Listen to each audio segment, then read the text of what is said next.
Hi again.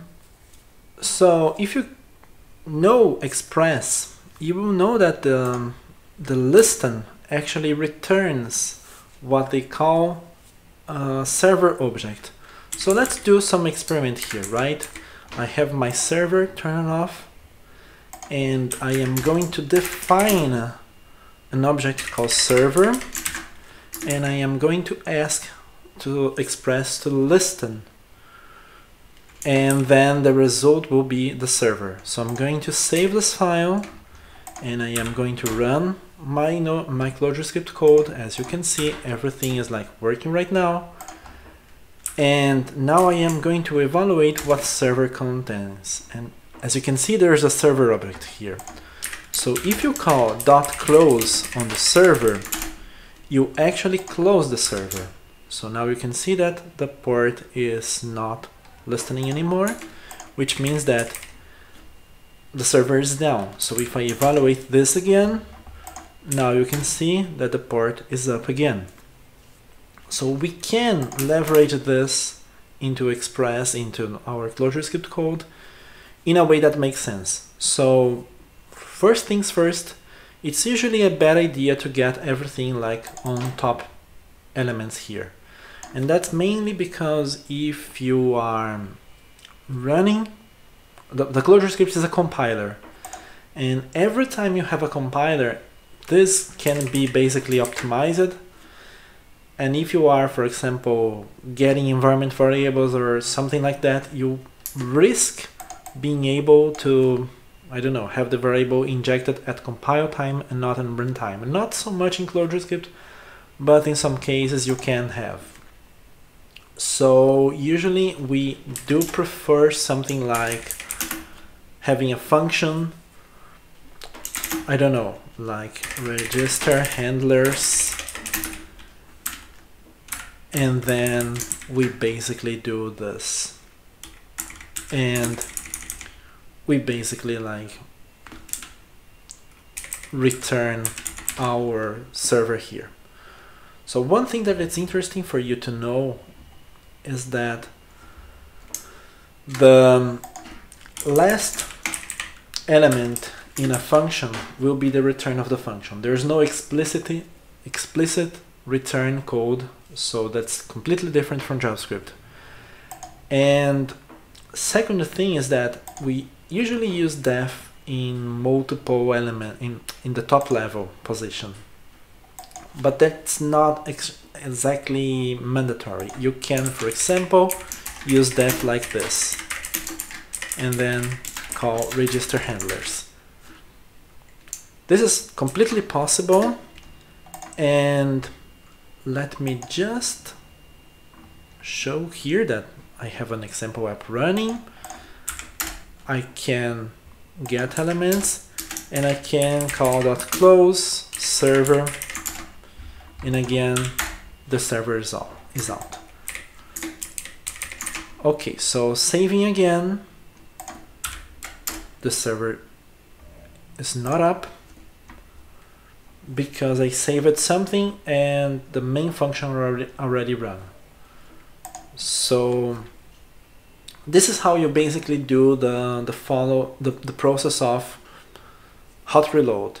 There are some elements in ClojureScript that we call metadata, and they basically define, like they are kind of like annotations, but not really. It's just some data that you sign something and they have no meaning by themselves.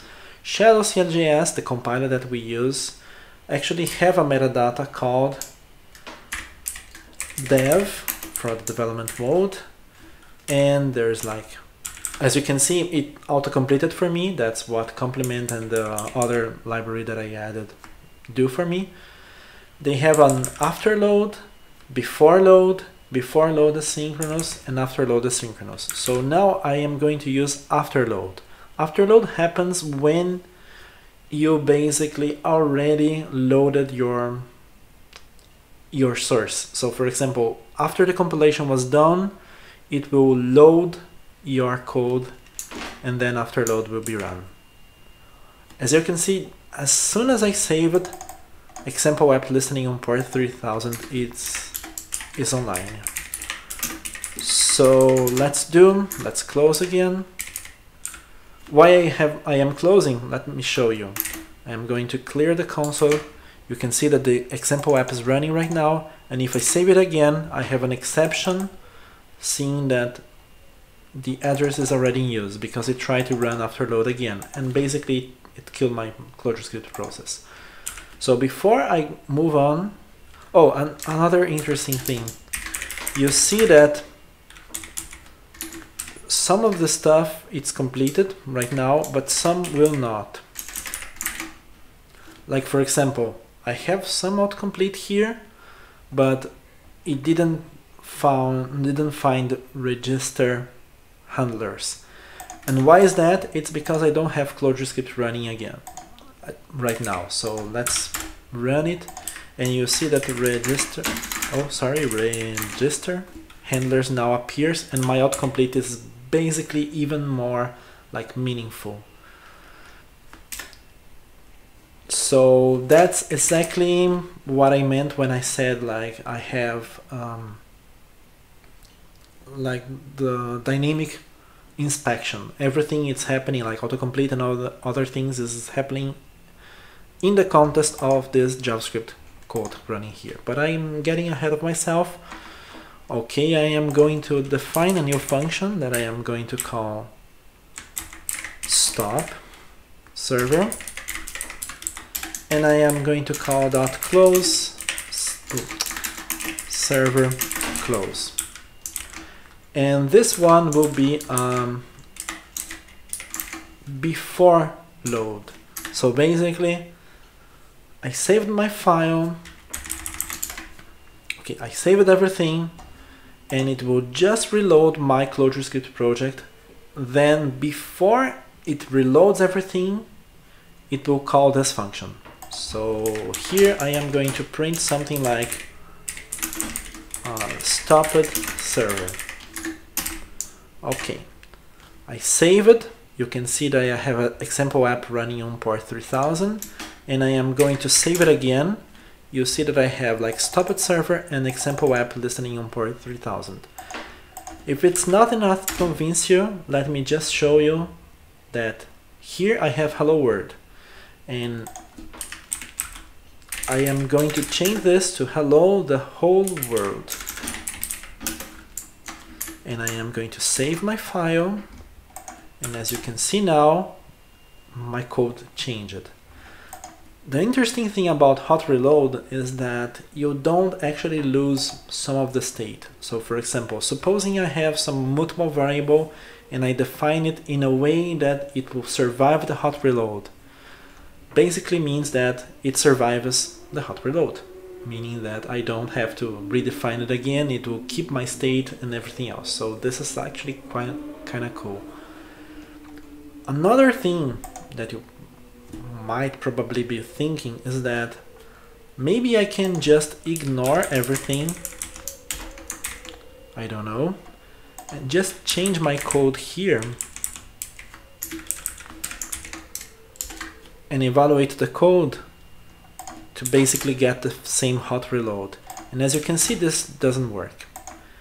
And it might be counterintuitive why this doesn't work, but basically because some libraries, and Express, if I'm not mistaken, is one of them, as soon as you have listen, it will not allow you to define new functions, meaning that for not exactly define, it will not allow you to define new routes, basically like this. So you have to get the hot reload configured. But there are ways to actually solve this. Like this is an anonymous function. If I make this anonymous function call another function, like for example,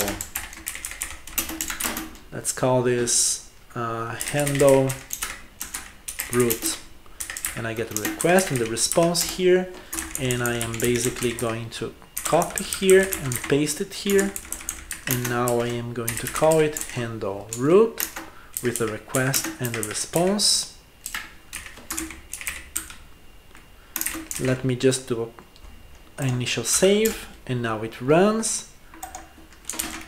Because this function will be replaced, it is actually hot reloading without me needing to save the file. And that is because the reference for this function, it's changed. And JavaScript is a dynamic language, meaning that I replaced the handle and it's a function, and because this is not like inlined, meaning that I have a function here that calls another function, and that function that's being called was replaced, this hot reloads just fine. So it's another idea for you to basically have this kind of hot reload situation. And finally, one last thing, if you want to inspect elements, we usually define global variables, like for example R as request. I will run this code, I will run some interaction, and now I can inspect this and know that's an incoming message. And I don't know, maybe know what I have inside of here. Like for example, I have a socket. What more? I have, I don't know what, HTTP major version and HTTP version like 1.1. So this cur is running like 1.1. Let me just check this with the verbose check, and as you can see, yes, I am running HTTP 1.1, and so on and so forth. So it's again an amazing idea, an amazing thing that you can do to basically get like the headers and other stuff, so you can inspect your code and see exactly what you are getting. So that's it for now. Hope you enjoyed, and in the next one we are going to get rid of this global definition inside another definition, because this is not actually how we usually do that, and start to speak about mutable state in Clojure.